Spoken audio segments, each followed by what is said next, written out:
All right. Sorry for the technical difficulties. You're listening to Q with Quincy Avery. Got a special guest, the Kid Gowie, um, a man of many talents, sports comedian, entertainment comedian, sports fanatic, and he's also a very talented songwriter. So he does so many different things well. I'm really excited to get him on the show. He's also a big Baltimore Ravens fan. So we got to ask him about a few things in that realm.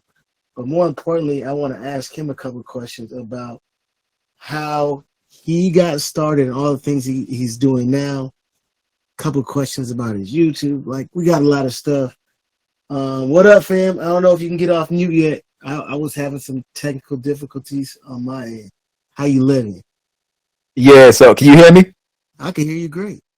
All right, bet. Yeah, so I'm doing good, man. Ant be tripping sometimes, so don't mind the technical difficulties. But yeah, man, I'm living life. I'm watching the NBA playoffs while we do this at the same time because I'm just that heavy in sports. But I'm glad to be here, man. Appreciate you having me. Nah, I appreciate you. I wanna ask more about you before we get on the sports side because I do know you're a sports fanatic. I've been all on your YouTube page all day with many, many chuckles. But what was your start? Like, what was it that got you in to making entertainment and comedy in the way that you do? All right, so basically, when I was in high school, I was a big YouTube kid. So I was kind of like, when I got home from school, I was on YouTube. If it was the weekend, same thing on YouTube. So I was pretty much inspired by some of my favorite YouTube comedians, from guys like Kevin Edwards Jr., Hot Damn I Rock, Spoken Reasons, Dormtainment. So it was a bunch of other guys in the OG YouTube. I'm probably saying some of these names, and the younger kids probably like, who the heck are these people? But I these know. people kind of, you know them exactly. Um, so these people kind of inspired me, and I'm like, yo, like I feel like we have similar personalities. I feel like I can create content. So what a lot of people don't know is that I started fooling around with content like around 2012, but I didn't really break into get my big break, I guess you can say, until the LeBron James challenge happened, and that was 2017. Where I did a video impersonating LeBron James, and that joint just went crazy. And after That was that, that like the rest was, LeBron James T Grizzly joint, right? yeah, it was that video, and that joint was everywhere, bro. From Sports Center to you name it, it was everywhere. So when something like that happens, does LeBron James DM you? Like, what is? How does it go from that? And you made a career out of. I mean, I know it wasn't out of that video, but that's a video that kind of sparked it. Everybody has their one thing that takes them off. How Of do you course. take that and make that a career? Like, all right, cool. Now I'm going. So basically, it's kind of like the mindset of riding something while it's hot, but at the same time figuring out a way to kind of make yourself known. Um, so basically, it was the LeBron thing that started, and I was like, okay, they like these videos. Let me just keep doing them. So like I did maybe like 8 of them joints, and I ran it up as much as I could, and then I reached the point where I was kind of just like, all right, I'm bored with doing this. I want to do something else. Um, so I was previously doing like LeBron skits on like Vine. So that lets you know how far back this was. So I was doing like LeBron skits on Vine, and I was like, let me go back to that. So I started doing the skits instead of doing just like the little impersonation videos. And that started to gain a little bit of traction. And I was like, okay, cool. So people rock with the skits. So let me start doing different athletes, blah, blah, blah. And then, that kind of led me to being like this NBA impersonator instead of just this LeBron impersonator. And then, as it kept going on, I started just getting more into commentary, like actually showcasing who I am as a person, and my journalism background. And then the rest, like, now people know me by my real name and not just the LeBron guy. So I think that was pretty cool. I feel like every video you do now, minimum 500,000 views. So many with millions. How does that? Like, what does that feel like? Because I would get a sense of like, damn, I'm fucking doing Man, I'll tell you this. it. Like I said, I started YouTube like around maybe like 2011, 2012. So like I had one viral video in 2012. It got, shared on World Star and different things like that. So I'm not I'm not new to having my viral moments, but the LeBron challenge thing was different. So when that sparked, and then I saw like the different type of views coming in, then you start getting hundreds and thousands of um views and stuff like that. Like it was surreal. Like it was crazy because like I said, back in 2012, the getting 100 likes and getting 1,000 views was like major to me. I was like, oh yes, got 1,000 views, 100 likes. And then when that LeBron joint happened, it was like, oh nah, now you talking about millions and you talking about, hundreds and thousands of likes. So I always thought that was pretty cool. So to this day, whenever I get 1 million views on something, I just be like, yo, like that's really crazy because 1 million views is not easy to accomplish. But I've reached a point in my career to where it's starting to be more frequent than it was in the past. Yeah, 1 million motherfuckers care about some shit you're doing, and there's not a lot of people who could say that. All right, we're gonna make a little transition into sports. Baltimore Ravens fan. How long have you been rocking with them? Since their inception, or when does this happen? Since day one, I'm actually from Baltimore, Maryland, so that's like my homeland. We So can the hear Ravens, it. so the Ravens have been my team since day one. I was also a little Falcons fan during the Mike Vick era, so that lets you know why I love Lamar Jackson so much. Um, but yeah, aside from that, like the Baltimore Ravens, that's been the home team since day one. Loved them since day one. I was able to witness both Super Bowls and how the city just went up crazy after we won both of them joints. So I'm hoping we can get another one someday. But we gotta get this whole quarterback situation figured out. It's not looking likely. I'm gonna say something I've been saying about Lamar for quite some time, and then I want to Mm-hmm. know what your thoughts are. You're a fan. I've Shoot. personally been a little disappointed in Lamar in the way that he's handled things. Not Mm-hmm. saying to me, he's one of the most talented people in the NFL. Probably one of the best quarterbacks, and I actually think he's underrated. One of my Mm-hmm. favorite players to watch. However, not having an agent and not getting a contract done 2 years ago has cost him over 40 something $1 million. Mm. And now to be at the impasse that he's at, seems like he wants a guaranteed contract. Seems like there's a rift between him and the Ravens. Like, how does that make you feel as a fan? Like, knowing, like, I love this team. This is a quarterback who can make my team special, and he might be kind of fumbling this situation. Yeah, so I'll put it this way, and I've been saying this from the beginning. And I kind of firmly, I ain't gonna say kind of, I firmly stand on this. I believe that the Lamar situation is deeper than just like, money. And the reason why I say this is because Lamar Jackson, as we know him, very dynamic, the ultimate dual threat. He can get you 1,000 on the ground, throw for 2,000, whatever the case may be. But I feel like over the last 4 years, the Baltimore Ravens kind of committed to Greg Roman's system versus committing to Lamar Jackson. Hmm. I told people a lot of times, like, yo, Greg Roman is not a bad offensive coordinator. He's a great offensive coordinator when it comes to getting, I guess you could say, raw Running mobile the ball? quarterbacks.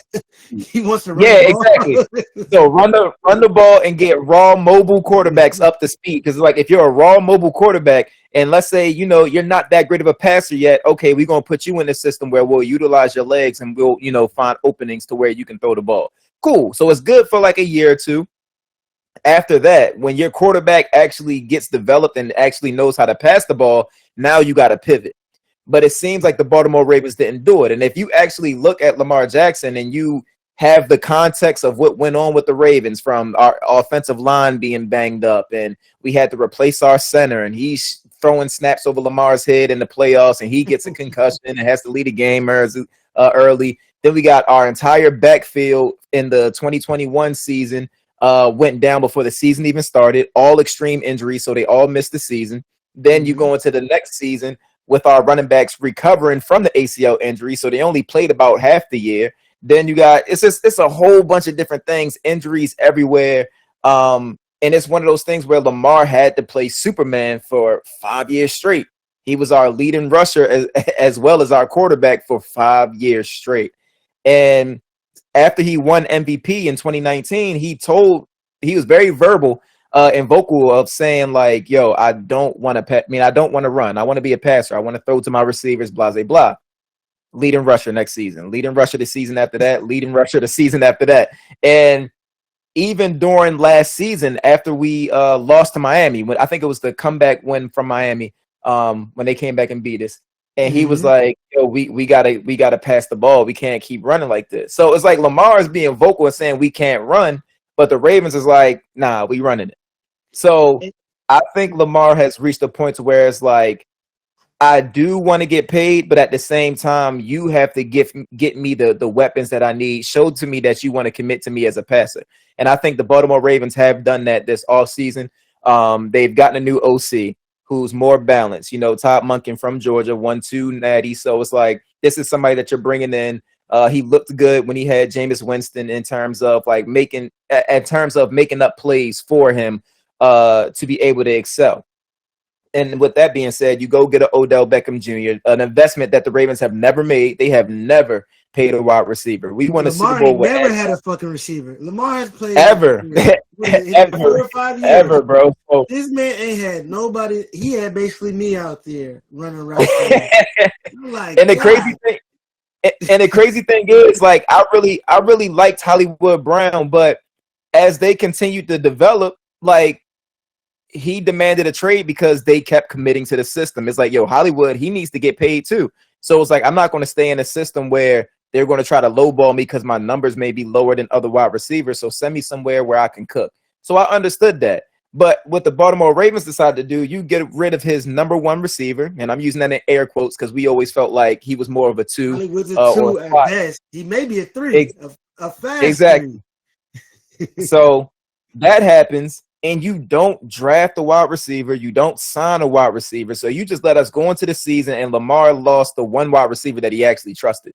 Like, he could just throw open Hollywood Brown, and Hollywood would go get the ball. So it's like, that's the issue. So it's like, damn, you didn't trade away not only my best friend on the team, but you also traded away my number one receiver, the only receiver that I had chemistry with, and you don't even bother to replace him. So I think there's some principle in this negotiation. But just to circle back to what you're saying, I also am a little bit disappointed in Lamar. And I would say, because if you genuinely want to be a Baltimore Raven, you genuinely want to get paid, you genuinely have a number that you want to commit to, sit down with the people and actually negotiate how you can get closest to that number as possible.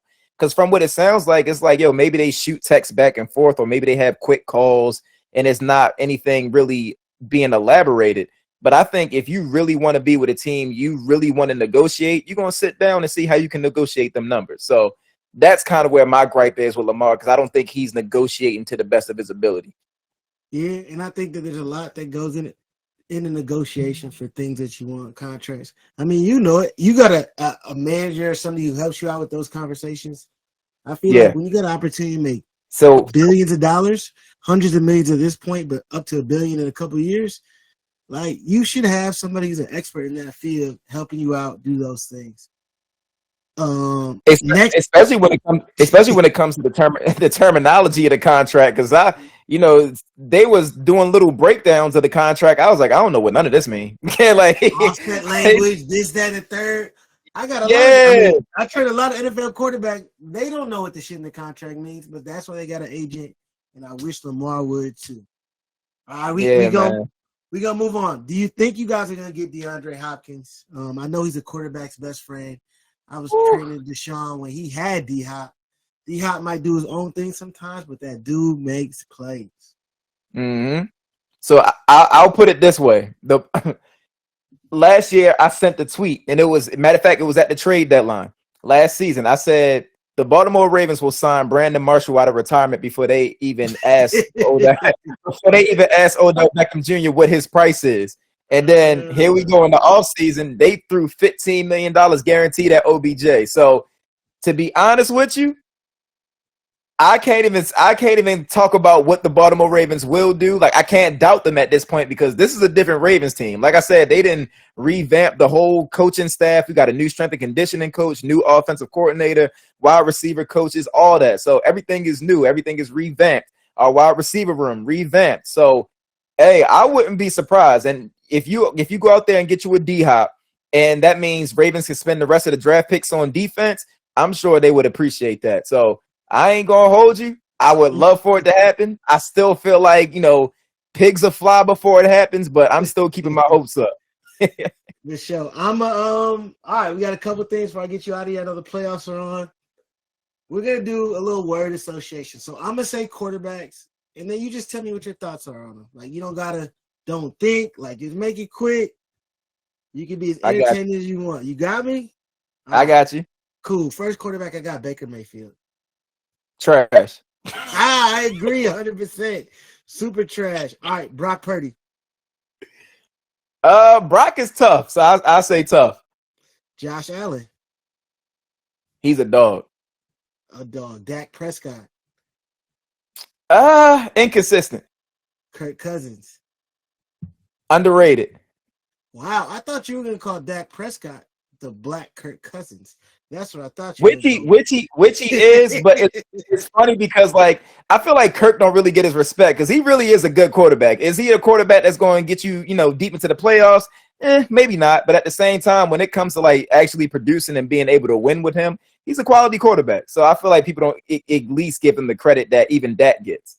Very solid quarterback. Daniel Jones. Overrated. Yo, he's getting paid $12 million more than Lamar Jackson this year. Unreal. You feel me? Unreal. You feel me? And it's crazy. Literally one solid season. Like it's crazy to me. And while Saquon is still fighting to get his bag, he ain't gonna get it. Trevor Lawrence. He's not. Trevor Lawrence. Mm-hmm. The future. Geno Smith. Ooh, comeback kid. This one's gonna be easy. Patrick Mahomes. Best in the league. Deshaun Watson. I'm gonna say up in the air because he didn't he done spent some time out of football, and I know what he's capable of doing, but it's like I gotta see it. I ain't trying. You feel me? I got you. Derek Carr. I'll say he also a rival. Derek Carr. I'm gonna say interesting, and the reason why I'm gonna say interesting because he's on a new team now. He's gonna be playing with Michael Thomas, so I'm curious to see how that plays out. We got a couple. Ooh, this will be the last one, so you can go on as long or as short as you want. Russell Wilson. Ooh. I'm gonna say disappointed, but not counting them out. So that'll be my answer. I've always felt like Russell Wilson was one of the best like quality quarterbacks in the NFL in terms of you can trust him, you can win a Super Bowl with him, you can even make a Super Bowl with him, even if you don't win because they decide to throw on the goal line. But that's another story for another time. But this last season, I don't know what happened, and it's up in the air. I'm still trying to question whether Pete Carroll got a crazy system in Seattle, or Russell Wilson was never really built like that. So I feel like this season is what's going to prove that. Because the fact that Russell Wilson left and Geno Smith had the year that he had, it makes me look at the system like, all right, like what's going on over there? So that'll be my answer right there. I was disappointed in Russ this past season, but I'm not counting him out. I feel like last season was kind of a fluke. I think we're going to get the normal Russ this year. Well, we hope so. All right. Last thing, of course, this is a quarterback podcast. We encourage everybody to live their life like a quarterback. What that means to me is taking risks, being disciplined, and going to get the things that you desire. It seems like you've built a life that you desire. You get to do the things that you love. What allowed you to do that? Like, what was the things that allowed you to stay consistent? Because you were making a lot of videos before you went viral. You were just consistent doing that. You're able to, turn it into something. But talk to us about that before you get out of here. All right, bet. So basically what I tell everybody is like, if there's something that you genuinely believe in, like not something that somebody can say something and you sway away from it. I'm talking about something that you genuinely believe that you can accomplish. Because I told y'all, like, YouTube was something that I felt like I can do back in 2012. I was pursuing it, but I wasn't consistent. It was kind of just like I made videos for a little bit, stepped off, made more videos, stepped off. But when the LeBron James thing happened, I was like, oh, I'm locked in. Like, I'm locked in from now on. And, I made it happen. So if there's something that nobody can tell you that you're not capable of doing, or oh no, you can't do it because I ain't do it. Like, nah, you really got to lock in and just have fun with it. And that's really what it is. Like, what's been keeping me consistent is just seeing the feedback, seeing people hit me up and DM me like, yo, I just got, matter of fact, it was a dude, and this is like a sentimental moment, you feel me? Mm-hmm. But it was like, there was this dude, and I remember exactly where I was at. I was at a bar chilling with the homies, listening to music, and I literally got teary-eyed because it was a guy that DM'd me. He was like, yo, like, I'm in the process of getting brain surgery, and I've been watching your videos to cheer me up. And something like that, I was like, bro, like, I'm really just throwing on this Halloween costume, LeBron James beard, and just acting a fool in my house, thinking, I'm just being goofy. But there's other people that I'm really impacting, like I'm really helping them get through hard times just by being my goofy self. And I got teary-eyed because it let me know that I found my purpose in life. So those are the things that you really got to pay attention to. Continue to strive for the things that you believe that you can actually accomplish. And then on top of that, look at the impact that you're having. A lot of people worry about the clout and how many people they can attract, but don't look at how many people. Look at the people who continue to tune in, the people who are consistent, the ones that love when you drop a new video. Those are your real fans. Focus on them, continue to make them happy, and the other fans will come pouring in as well. So it always starts with one. You get one fan, that one fan turns to 10, that 10 turns to 100, so on and so forth. So that's my advice for people. It's not about the numbers. It's not about how much clout you can get. It's really just appeasing your fans and finding your purpose in life. Man, I truly appreciate that. I appreciate those kind words to Kid Gowie. He's way cooler than me, but if you guys are here, make sure you check him out on all the socials, IG, YouTube, Twitter, all of the things. I appreciate you taking some time out. I know you could have been chilling, grabbing a drink, watching the playoff games, but thank you again. I hope you enjoy your night. Everybody else, I'm going to play some music. I'm going to talk about the Trey Lance stuff, and then we're going to finish out with some music. But I appreciate you again. I don't have any DC music or any of that, but I got some good music, so let's go. That was Mac Miller, Jet Fuel. I'm going to get right into it. You listen to the Q, Quincy Avery. Make sure you hit that like button. Make sure you follow. All those things that are good things. Make sure you do that for your boy. Wanted to get into this, talk about Trey Lance. Everybody knows Trey Lance is somebody that I work with. And some of you I talk to pretty regularly. I haven't talked to him about this trade piece, so that makes me feel a little bit better. So you guys I won't get aggregated on record this and say, hey, this is what Quincy said about Trey. But what I will say, it becoming public that the San Francisco 49ers are willing to take calls on the Trey Lance situation means one thing specifically. To me, that means that the San Francisco 49ers are trying to drum up interest in terms of Trey Lance. They want to get teams calling them. This is something that's been going on since at least Indianapolis. Indianapolis is where the combine happens. When I was out there this year, I was hearing talk about them taking trade calls. The reason that it's becoming public right now, things only become public because a team wants it to. It's not by accident people are finding these things out. They found it out because the San Francisco 49ers wanted people to know before the draft. This is a 3 or 4 quarterback draft, depending on how you look at it. You got C.J. Stroud, you got Bryce Young, and you got Anthony Richardson. Somebody may be a fool and take Will Levis. That's cool, but I would call this a 3 quarterback with the 4s if possible. But what I will say is there's some teams that could be really good situations for Trey Lance. Minnesota Vikings would be one. Tennessee Titans is a team that I hear about consistently as a team that could take him. The Tampa Bay Buccaneers. Yeah, they do have Baker Mayfield. But like the kids say, Baker Mayfield's trash. We all agree that if Trey Lance is able to remain healthy, he's able to do his thing out there, I think that he'll take over. He's so talented. He's only in the 3rd year of his rookie deal, so that means the team has another very team-friendly. His 4th year will be coming at about $1.02 million, which is not a lot of money for a team, and then have the ability to pick up the 5th-year team option. That would give them a chance to have a really good quarterback for a really, really good deal. San Francisco 49ers have 3 quarterbacks who I feel 2 quarterbacks are starter worthy. Trey Lance and Brock Purdy. Both have the ability to start. They also got Sam Darnold on the roster. I think Sam Darnold's career is going to be a well-played backup for the remainder of his career. He's got a bunch of incentives. Brock Purdy's elbow is pretty fried. He tore his UCL, a torn UCL is really miserable. It could take him out for the whole season. I think they want to get a really good grasp on that, understand what Darnold's doing. But if they're able to get a second or third round pick for Trey Lance, I can anticipate him being traded before the draft. The second or third round pick would probably take him out of the Minnesota Vikings hunt because they only have 5 draft picks this year. But there's a bunch of other teams who would love a quarterback just like Trey Lance. Big, strong, fast. I feel like can make all the throws. He's a super talented guy. I know that he's going to have a long career. The thing I like about him more than anything else is he is so dedicated to working hard. I know that's going to work out for him. I don't know if it'll be 49ers. I do know that I really do not like Kyle Shanahan. He's a whole ass hole in my book. He's just a cocky dude, not someone I like. I know Trey likes him, but that has nothing to do with me. I'm going to give you a song. This song is going to bring you to Atlanta, and then we're going to start getting going.